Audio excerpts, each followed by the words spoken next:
तो इसका मतलब हमें उनकी पहचान करनी है जो इतने नीच हैं कि रोटी यहाँ की खाते हैं, पानी ज़मीन का पीते हैं और गद्दारी भी इसी ज़मीन से करते हैं। उनको अपने घर में रखते हैं, उनको सारे पॉइंट्स बताते हैं, उनको यहाँ रहना खाना पीना सब सुविधाएं मुहैया कराते हैं। तो इसका मतलब ये गद्दार अपने बीच में से हैं, ढूंढने यही लोग हैं।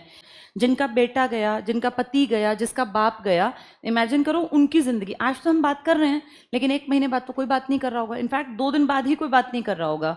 सोचो उनका जीवन कैसे कटेगा। किसी घर में एक कमाऊ आदमी, उसके पीछे सारा परिवार था, 10-12 साल का बच्चा, उसकी वाइफ, कौन उनका केयर टेकर, कहाँ से पैसा आएगा? तो ये एक बड़ा क्वेश्चन मार्क है, इसके ऊपर सच में बात होनी चाहिए। आज की सबसे बड़ी न्यूज़ देख ली थी तुम लोगों ने? हाँ, आर्टिकल 25 से 28 बोलते बोलते गला सूख गया तुम्हारा, पढ़ते पढ़ते कितने दिन हो गए। और फिर हमने देखा आतंकवादी घटना को अंजाम, और इस बार अटैक टूरिस्ट पर है। अमूमन आतंकवाद की घटना रोज़ का काम है बेटा, लेकिन वो अटैक हमेशा करते थे हमारी फौज पर। 20-25 साल बाद कह रहे हैं इस तरह का बड़ा अटैक हुआ है। 2014 का वो, 14 नहीं 19 का पुलवामा, लेकिन पुलवामा का टारगेट बेटा सीआरपीएफ थी। फौज के ऊपर हमले कोई नई कहानी नहीं है, हम 47 से देख रहे हैं फौज को टारगेट बनाते हैं। फिर उसका बदला भारत भी फौज के स्तर पर लेता है। जितने ये ऑपरेशंस होते हैं बाद में, जिसके ऊपर मूवीज़ भी बनी हुई हैं, तो ये फौज की और उनकी लड़ाई थी। लेकिन इस बार कल की घटना जो थी ना, ये फौज से नहीं, एक आम आदमी से संबंधित थी। और एक बड़ा क्वेश्चन मार्क फिर उठता है। अब पीछे जब यहाँ की विधानसभा भंग थी तो चीज़ें बिल्कुल अंडर कंट्रोल थी। अभी हमारे सामने इलेक्शन हुआ था ना, सुप्रीम कोर्ट ने आदेश दिया था कि इलेक्शन करवा दो।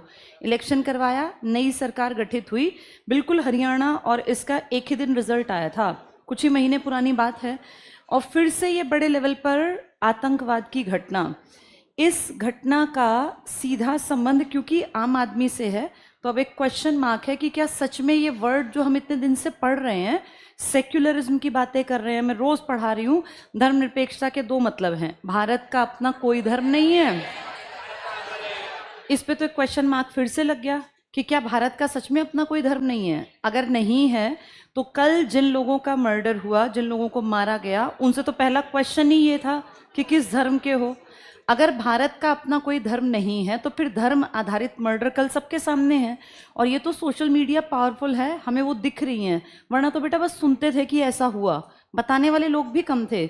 अब तो हमें लाइव दिख रही है।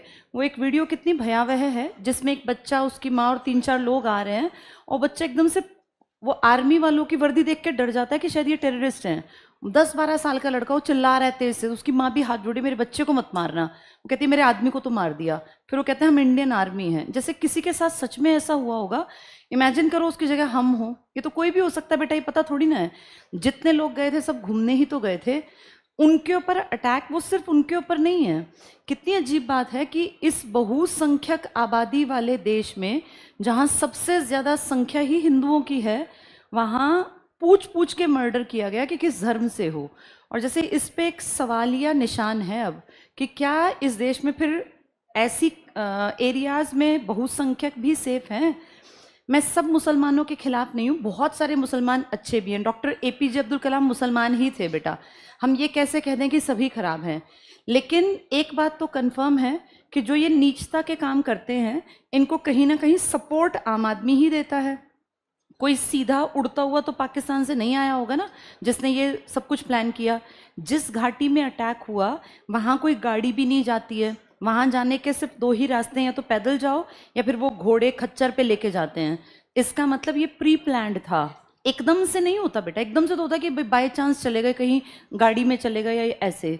ये प्री प्लान्ड था, और कोई भी टेररिस्ट प्री प्लान्ड में तभी कामयाब होता है जब उसको सपोर्ट लोकल किसी ने किया हो।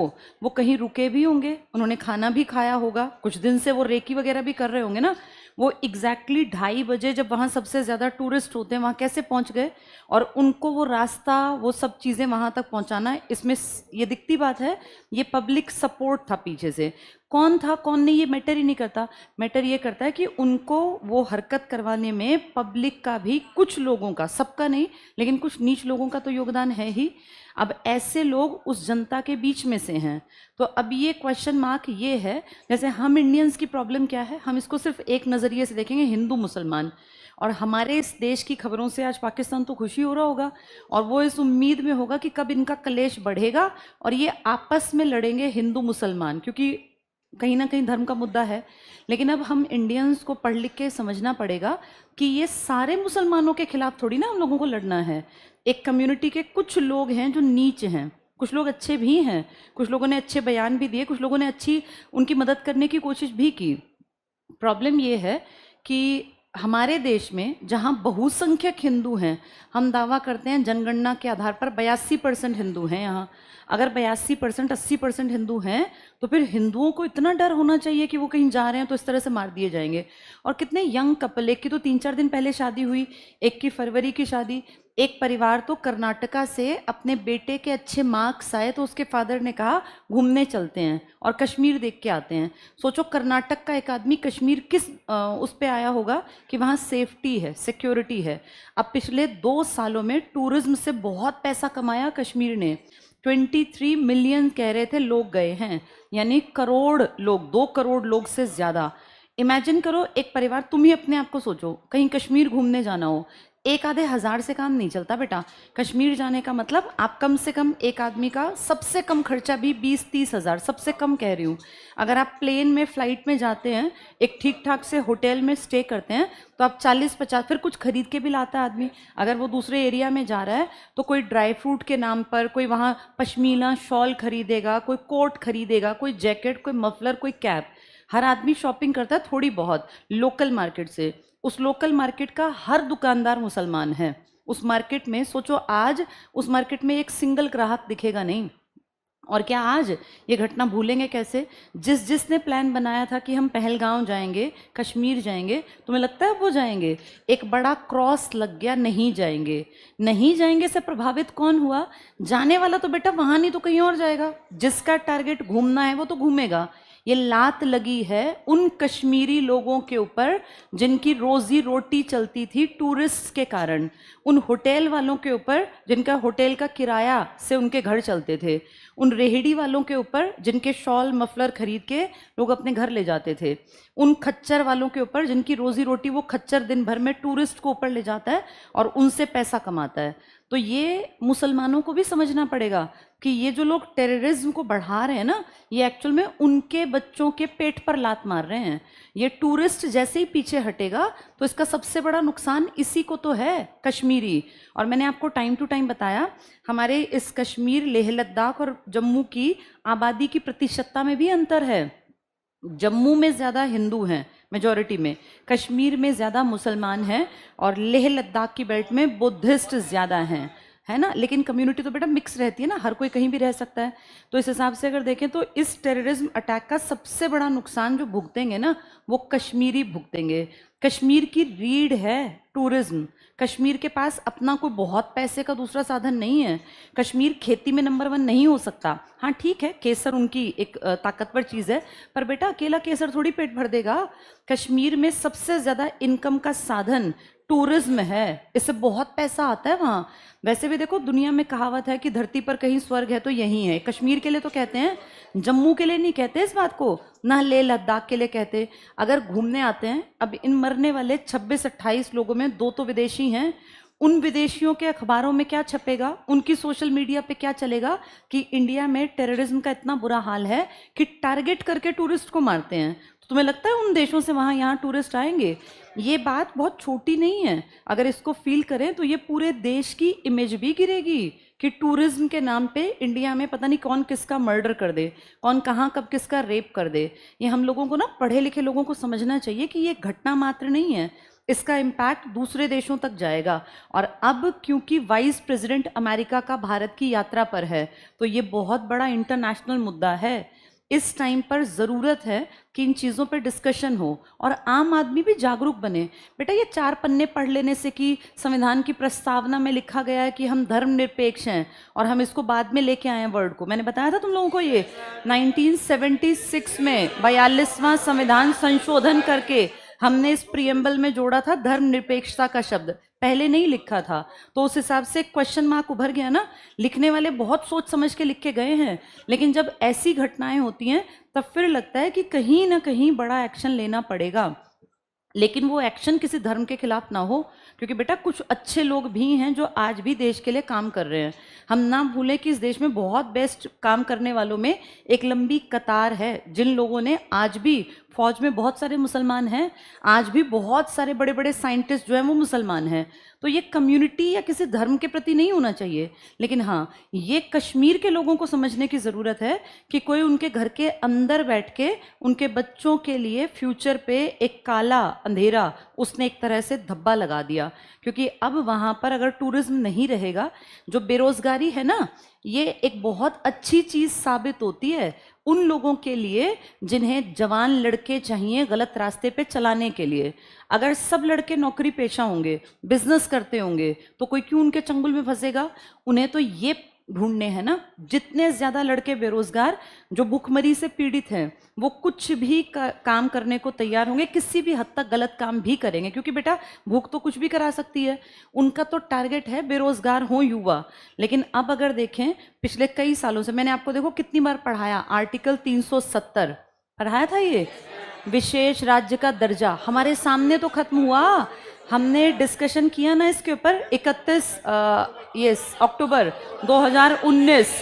उसके बाद से फिर हमने देखा था यूटीज के रूप में काम हुआ, कोई बड़ी घटना नहीं हुई, बिल्कुल फ्री होके वहां जाते थे लोग, और टूरिज्म की कहीं ना कहीं लिस्ट में ऊपर नंबर आ गया था कश्मीर का। लेकिन अब एक अकेली ये घटना, ये सोचो सब कुछ नीचे ले जाएगी।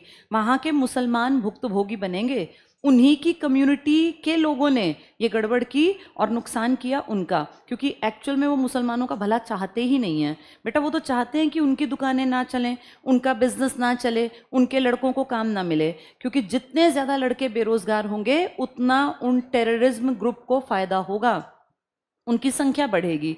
अब धीरे धीरे लड़के वहाँ लड़कियाँ कॉलेज जाने लग गए थे, स्कूल जाने लग गए थे, तो इससे क्या होगा, क्राउड अच्छे रास्ते पे चलेगा। जिनकी नीच मानसिकता है वो तो चाहते हैं ना यंग क्राउड बेरोजगार रहे, ऐसे बकरे ऐसे मुर्गे कहीं फंसते रहें, जो बेचारे क्या करें कि गरीबी से बदहाली से परेशान होकर गलत रास्ता अपनाते हैं। तो ये एक बहुत बड़ा क्वेश्चन मार्क है।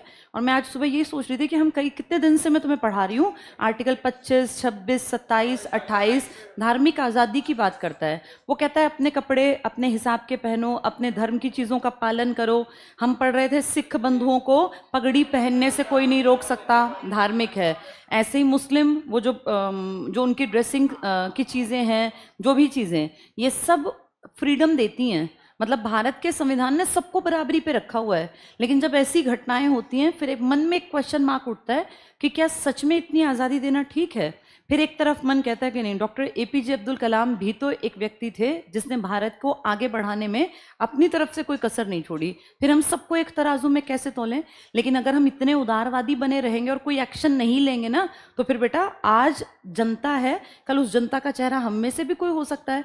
उनकी गलती क्या थी, एक कितना खूबसूरत परिवार, एक बच्चा अच्छे नंबर लाया, उसके फादर ने कहा इसके मार्क्स अच्छे आए हैं, घूम के आते हैं।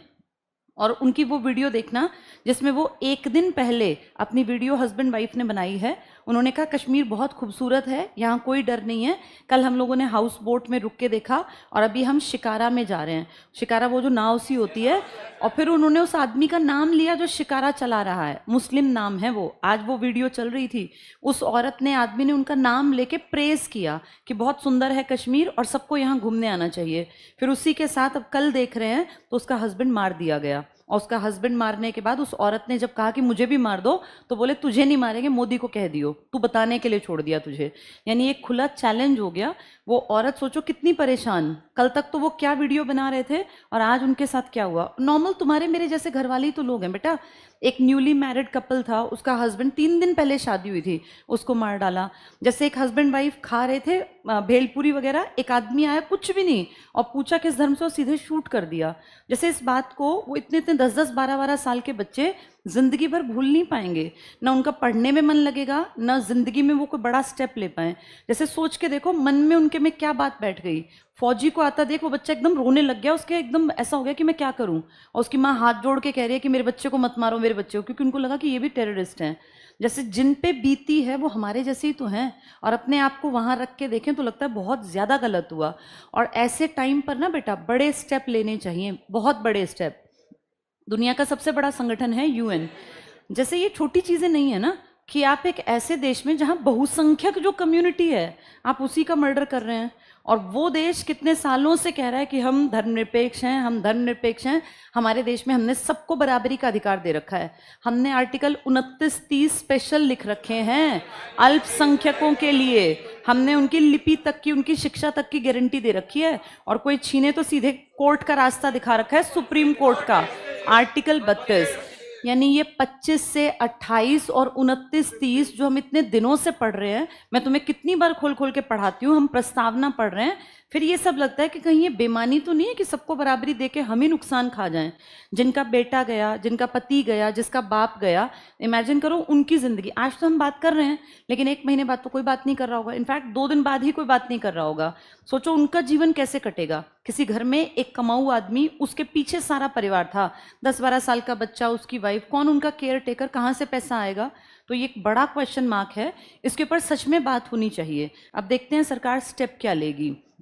बस ये ध्यान रखना होता है कि ऐसा ना हो कि गुस्सा गलत डायरेक्शन में निकले। अगर हम ये सोचें कि मुसलमानों ने ऐसा किया है तो ये गलत है बेटा, क्योंकि सारे मुसलमान तो एक जैसे नहीं हैं। और अगर हम इंडिया में हिंदू मुसलमान लड़ेंगे तो यही तो उनका टारगेट था कि हिंदुओं को चुन चुन के मार दो, उनका गुस्सा मुसलमानों पे निकलेगा, दोनों का कम्युनल राइट्स होंगे, और इस बात के सारे मज़े फिर पड़ोसी लेगा। वो तो यही चाहता है, लड़ो मरो। तो इसका मतलब ये उपाय नहीं है कि हम इससे मुस्लिम से लड़ रहे हैं, मुस्लिम हिंदुओं को मार रहे हैं, क्योंकि हम तो बेटा एक ही देश के हैं। नुकसान तो वो कर गए ना जो बाहर से आए। तो इसका मतलब हमें उनकी पहचान करनी है जो इतने नीच हैं कि रोटी यहाँ की खाते हैं, पानी ज़मीन का पीते हैं, और गद्दारी भी इसी ज़मीन से करते हैं। उनको अपने घर में रखते हैं, उनको सारे पॉइंट्स बताते हैं, उनको यहाँ रहना खाना पीना सब सुविधाएं मुहैया कराते हैं। तो इसका मतलब ये गद्दार अपने बीच में से हैं, ढूंढने यही लोग हैं। यही सेम पुलवामा में था। पुलवामा अटैक इंस्टेंट नहीं था। 300 किलो आरडीएक्स एक गाड़ी में अगर घूम रहा था तो वो गाड़ी किसी ने मैनेज करवाई होगी ना। पाकिस्तानी को आके गाड़ी थोड़ी मिल जाएगी बेटा, वो गाड़ी किसी लोकल ने उनके लिए अरेंज की, किसी ने उनको यहाँ रखा, यहाँ खिलाया पिलाया, उसको पता था कि किस टाइम पे ट्रूप वहाँ से निकलेगा सीआरपीएफ का। ये सारी चीज़ें ना प्री प्लान्ड होती हैं, और उस प्लानिंग का पार्ट कोई अंदर का आदमी होता है। यानी सारी गड़बड़ हमारे देश के अंदर के हिस्से में है। तो किसी कम्युनिटी पे गुस्सा नहीं निकालना, ये उन गद्दारों को खोजना चाहिए जिन्होंने अपने लोकल एरिया के लोगों के पेट पे लात मार दी। अब पहलगांव में कौन जाएगा टूरिस्ट जिसको आज जाना था, जिनकी फ़्लाइट पहले से निर्धारित थी, जिनकी होटल्स की बुकिंग थी, अब उनमें से कोई जाएगा वहाँ? सोचो उन होटल वालों का आज खाली बैठेंगे। वो खाली अकेले नहीं बैठेंगे, उनका परिवार भी खाली बैठेगा। ये जो लोकल बिजनेस था ना, इस पे एक तरह से खत्म कर दिया इन कुछ लोगों ने। लोकल बिजनेस करने वाला हिंदू कोई नहीं मिलेगा वहाँ, 100% बिजनेस करने वाले मुसलमान हैं, मारने वाले भी मुसलमान हैं। यानी अगर ध्यान से देखें तो मुसलमानों के दुश्मन ही मुसलमान बन गए हैं। ये बात समझने की है। और जब ये मुस्लिम कम्युनिटी की समझ में आएगा ना कि हम अगर इनकी मदद करेंगे तो ये हमारे बच्चों का रोजगार खा जाएंगे, तब जाके इस देश में अकल आएगी। तो सबसे पहली प्रायोरिटी हमारी नेशनैलिटी है। और हम एकल नागरिकता का पाठ पढ़ते हैं कि हम सब सबसे पहले क्या हैं, इंडियंस हैं। लेकिन कुछ जाहिलों के दिमाग में ये बात नहीं आती, और फिर वो कम्युनिटी बेस्ड अपने मन को बांट के और उन नीच लोगों की मदद करते हैं, जिसके चलते ऐसी घटनाएं होती हैं। ये बहुत ज़्यादा शर्मनाक है, क्योंकि आर्मी पे हमला हम देखते आए हैं, वो एक भड़ास है, गुस्सा है, लेकिन अपनी खुद की कम्युनिटी को पेट पे लात मारना, इससे ज़्यादा नीच काम कोई कर नहीं सकता। तो जहाँ जहाँ ज़रूरत पड़ती है ना, ऐसे में सरकार को भी इनिशिएटिव लेना पड़ेगा और कोई ठोस कदम उठाना पड़ेगा कि अब हम क्या करें। नहीं तो आज अगर इस पे चुप रहेंगे तो बेटा टूरिज्म पे फिर अगली बार फिर अटैक करेंगे। आज वहाँ किया, कल पंजाब कर देंगे, फिर कहीं गुजरात कर देंगे। सीमा तो सारी लगती है ना। अगर इतनी फ्रीडम दी जाएगी तो फिर तो बेटा हम हाथ पे हाथ रख के बैठे रहेंगे।